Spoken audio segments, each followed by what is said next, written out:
২৪-এর গণঅভ্যুত্থানে শেখ হাসিনার সরকারের পতনের পর মোহাম্মদ ইউনূসের নেতৃত্বাধীন অন্তর্বর্তী সরকার ২০২৫ সালের মে মাসে আওয়ামী লীগের অঙ্গ ও সহযোগী সংগঠনের সব ধরনের রাজনৈতিক কর্মকাণ্ড নিষিদ্ধ করে।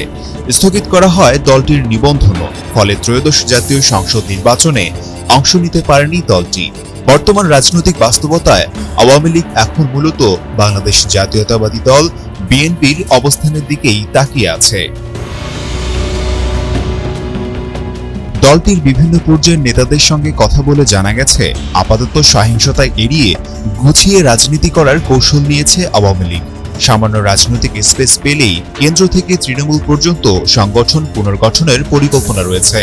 অতীতে যাদের কারণে দলের ভাবমূর্তি ক্ষতিগ্রস্ত হয়েছে তাদের আর নেতৃত্বে না রাখার বিষয়ে নীতিগত ঐক্যমত্য তৈরি হয়েছে বলে দাবি সংশ্লিষ্টদের। পুরনো বিতর্কিত মুখ বাদ দিয়ে পরিচ্ছন্ন ভাবমূর্তি ও তরুণ নেতৃত্ব সামনে আনার চিন্তাভাবনা চলছে। আওয়ামী লীগে এখনো শেখ হাসিনাকেই চূড়ান্ত সিদ্ধান্তদাতা হিসেবে দেখা হয়। তবে বর্তমান পরিস্থিতিতে বিকল্প নেতৃত্ব সামনে আনার প্রশ্নটি দলীয় হাইকমান্ডের আলোচনা রয়েছে। দলীয় সূত্র বলছে, শেখ পরিবারের হাতেই নেতৃত্ব থাকবে এমন একটি কাঠামো বহাল রাখার প্রবল ইচ্ছা রয়েছে। সেক্ষেত্রে শেখ হাসিনা পেছন থেকে দলের মূল চালিকা শক্তি হিসেবে কাজ করতে পারেন, আর সামনে আনা হতে পারে নতুন কোনো মুখ।